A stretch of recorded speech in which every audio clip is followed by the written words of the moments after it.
Halo, berjumpa kembali dengan kami dari podcast Doreng 45. Kali ini kita akan berbincang dengan tamu yang sangat istimewa. Beliau adalah seorang dokter dan beliau dalam waktu dekat akan berencana untuk membuat satu concern di bidang pendidikan, yaitu klinik pendidikan yang di dalamnya ada daycare. Nah, yuk kita tanyakan kepada narasumber kita. Selamat pagi, Ibu. Selamat pagi, Bapak. Ya, boleh diceritakan nama lengkapnya? Baik. Assalamualaikum warahmatullahi wabarakatuh. Nama saya Dr. Mudafiatun Isriah, MPD CPM. Background pendidikan saya di S2 di pendidikan PAUD, pendidikan anak usia dini. Kemudian yang pendidikan terakhir saya ada di bimbingan konseling. Jadi menjadi sangat relevan sekali ketika ada bergelut di dunia pendidikan anak usia dini. Kemudian di situ kami selipkan dengan terapis-terapis yang bisa mengangkat tumbuh kembang anak. Nah, di sini adalah menjadi fokus kami. Berikut sama gelar saya yang CPM itu menjadi mediator gitu ya. Nah, kami di sini adalah fokus kepada konseling keluarga. Baik. Nah, gitu. Kalau boleh tahu, Ibu panggilannya Ibu? Saya panggil Bu Is saja biar. Bu Is. Baik, Bu Is. Kalau boleh tahu, apa sih yang menginspirasi Ibu untuk mendirikan daycare dengan konsep klinik pendidikan ini? Baik. Terima kasih, Bapak. Konsep klinik pendidikan, biasanya klinik ini kan terkenal dengan kesehatan ya. Kesehatan. Nah, di sini saya konsep klinik di embel-embeli pendidikan, berarti bengkel ya, bengkel. Bagaimana merubah perilaku di dalam dunia pendidikan yang selama ini menjadi meresahkan ya di seluruh Nusantara ini. Bagaimana anak-anak yang tidak beruntung gitu ya mendapatkan pembelajaran yang kurang benar begitu ya. Nah, di situ saya empati banget terhadap perkembangan anak, tumbuh kembang anak itu menjadi kurang leluasa begitu, kurang sesuai begitu. Nah, konsep saya di sini klinik pendidikan kami ini hadir. Sebentar, Ibu, saya potong sebentar. Mungkin bagi kebanyakan masyarakat itu belum ngerti apa itu sih daycare, itu apa? Coba dijelaskan dulu. Oh, begitu ya. Daycare ini memang kita ambil dari istilah luar negeri. Jadi daycare itu adalah pengasuhan, lebih tepatnya kepada pengasuhan. Kalau penitipan ini masih kurang etis ya, anak dititipkan kurang etis. Jadi memang lebih tepatnya menggunakan bahasa daycare, pengasuhan anak. Gitu, Pak. Anak artinya anak-anak yang usia balita atau anak yang usia dewasa? Misalkan apakah boleh anak SMA dititipkan gitu kan? Enggak ya, jadi anak usia berapa? Iya benar, memang pengasuhan ini di bawah keluarga yang memang orang tuanya sedang sibuk begitu. Jadi bisa mulai dari baby sampai anak itu bisa mandiri. Oke. Jadi itu yang dimaksud dari daycare itu sendiri. Baik, Ibu coba jelaskan program unggulan yang ditawarkan oleh klinik pendidikan ini, khususnya di daycare ini, dan bagaimana program-program ini mendukung perkembangan anak secara holistik. Baik, terima kasih Bapak. Klinik pendidikan ini kami kemas sebagai tempat untuk menawarkan pendekatan holistik untuk mendukung tumbuh kembang anak, remaja, dan keluarga dengan memadukan metode edukasi modern, spiritualitas, dan kearifan lokal. Kami percaya bahwa perkembangan optimal anak tidak hanya ditentukan oleh aspek akademis, tetapi juga keseimbangan fisik, emosional, mental, dan spiritual. Itu yang membuat saya mendirikan klinik pendidikan dalam kemasan daycare ini. Okay. Kemudian program unggulannya Bapak, kami memblended kurikulum. Kami punya panduan kurikulum, kami sudah kami buat dengan dasar kurikulum nasional yang sudah berjalan ya. Kemudian kami blended dengan kurikulum Jepang dengan metode Mizugosoku. Apa itu Mizugosoku? Nah, ini itu ya. Deker ini asing ini ya. Asing ya Pak ya. Iya. Nah, metode ini menjaga anak-anak, tetapi juga membimbing mereka dengan nilai-nilai Islami. Karena kami di sini kan berbasis Islam. Nah, jadi kalau di Jepang sana mungkin agamanya mereka ya. Iya. Tapi kalau di sini kami kemas dengan nilai-nilai Islami, kami kembangkan di Islaminya. Kemudian dengan pendekatan ini anak menghargai anak menjadi teman.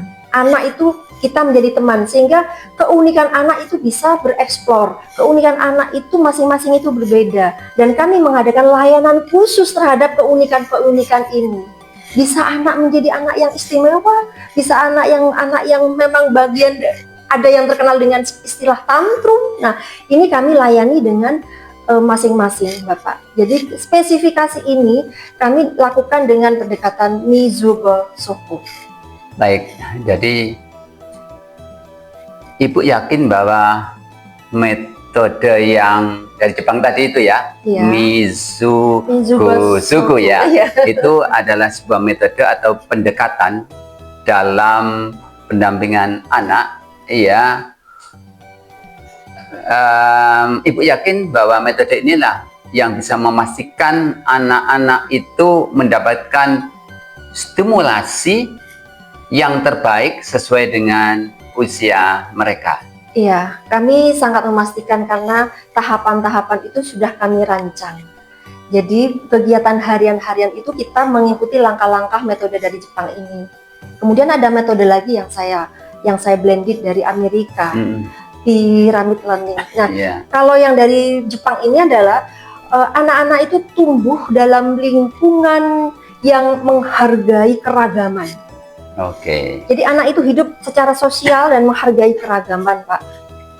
Sehingga dari keragaman ini anak-anak meyakini bahwa keunikan diri pribadi itu kita hargai, dan masing-masing anak itu tahu unikku loh di sini, dan mereka saling menghargai. Nah, di sini beda dari metode Jepang ini, Pak. Gitu. Yang kita lakukan di sini itu adalah pembiasaan dengan langkah-langkah pendekatan Mizugosoku. Kemudian yang dari Amerika adalah dengan Pyramid Learning. Pyramid Learning ini dan kearifan lokal ini mengutamakan pembelajaran secara bertahap sesuai dengan usianya.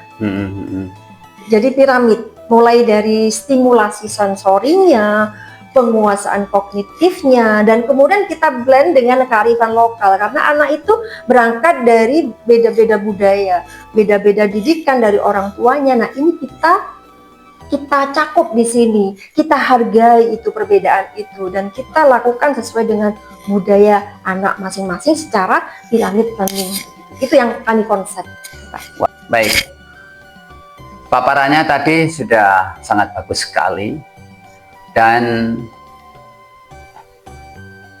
kita lanjutkan.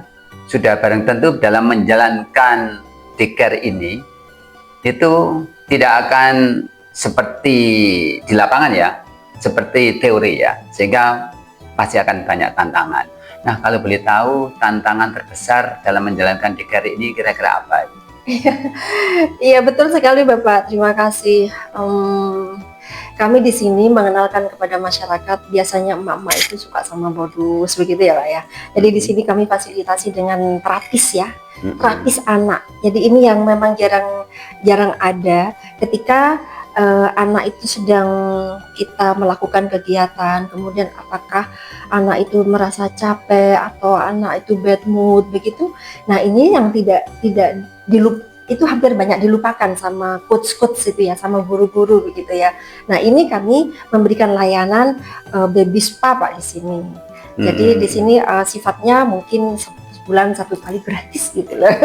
Iya. Untuk baby spa-nya.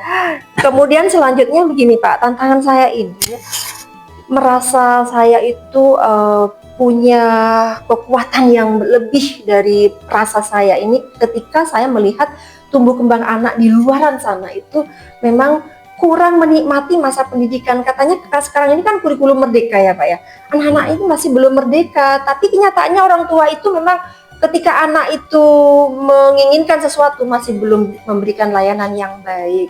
Nah, ini adalah nampak bahwa kurangnya kesadaran bahwa rasa psikologis atau perkembangan psikologis atau tumbuh kembang psikologis yang muncul di anak sejak dini itu harus sangat-sangat dihargai, karena memori emas itu ada di situ. Golden age yang memang dicanangkan oleh pemerintah, masa golden 0 sampai 6 tahun ini adalah menjadi peran yang paling utama adalah orang tua. Nah, keberadaan anak-anak di sekolah lembaga formal itu kan 2 jam. Selebihnya ini yang saya ambil alih.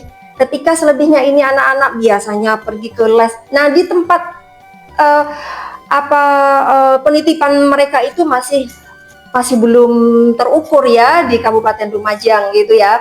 Barangkali ini menjadi jawaban ya bagi masyarakat sekitar Lumajang dan sekitarnya, bahwa di daycare ini memberikan layanan untuk memenuhi kekurangan tumbuh kembang anak itu bisa terlayani di sini dengan metode yang kami susun di sini menjadi kurikulum yang memblended dari nasional dan internasional. Begitu Pak. Kemudian ini ya peran pemerintah Bapak, Masya Allah ya. Mohon maaf ya, ini bukan mendiskreditkan pemerintah, tetapi pemerintah mungkin masih belum sampai ya ke desa-desa ini, bahwa anak-anak di desa ini butuh perhatian yang memang mereka rasakan sama dengan di kota. Kalau di kota daycare itu banyak loh Pak, tapi kalau di desa belum. Nah, ini saya kemas ada di desa gitu.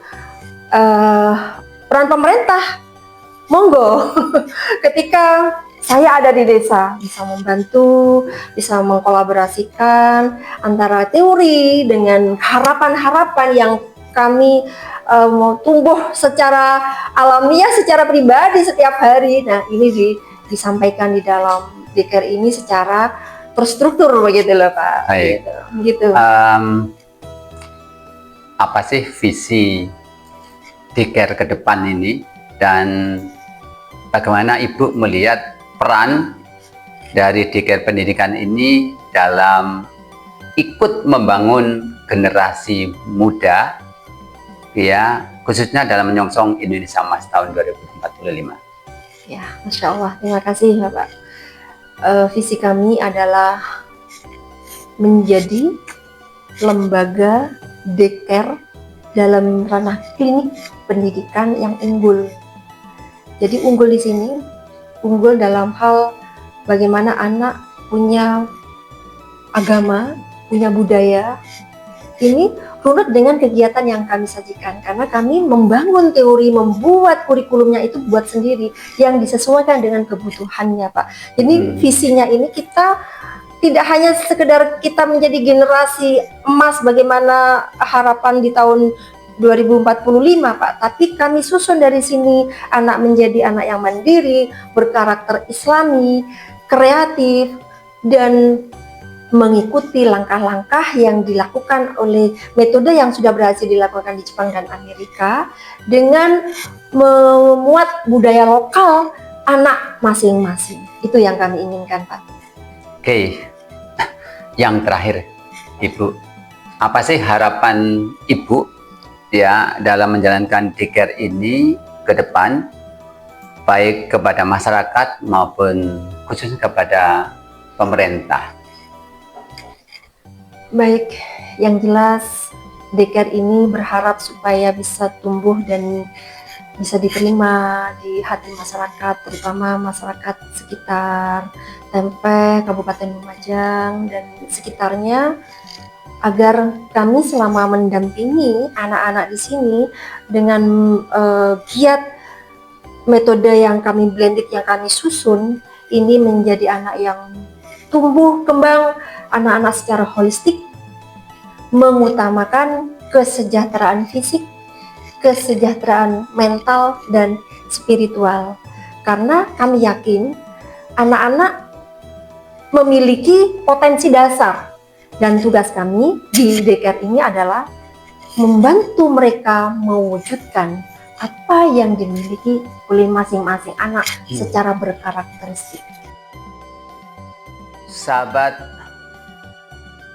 Doreng, dimanapun Anda berada, ingat bahwa golden age usia 0 sampai 6 tahun, jangan sampai kita sebagai orang tua salah di dalam mengasuh, membimbing anak. Sebab hasil dari apa yang akan kita lakukan akan berdampak, memang tidak bisa spontan, instan, tetapi nanti akan kelihatan paling tidak 25 tahun yang akan datang mau jadi apa anak-anak kita, tergantung dari kita orang tua dalam masa krusial yang penting ini, yaitu golden age tadi. Dan khusus kepada para orang tua muda yang sangat sibuk sama-sama bekerjanya, ayo jangan tunggu lama-lama lagi, mari bisa bergabung dengan klinik pendidikan daycare-nya Ibu Is ini yang beralamat di kolom ini ya, di bawah ini nanti di Jalan Stasiun nomor 4 Tempe.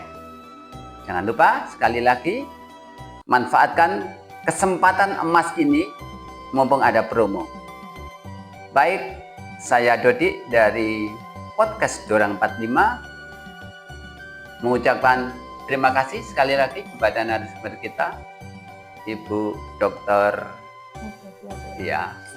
Is ya, yang kesehariannya beliau adalah seorang dosen. Dan ingat bahwa klinik pendidikan ini pertama di Lumajang. Mari kita dukung.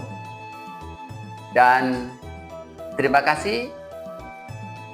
Sampai bertemu pada kesempatan yang lain dengan episode yang lain. Terima kasih.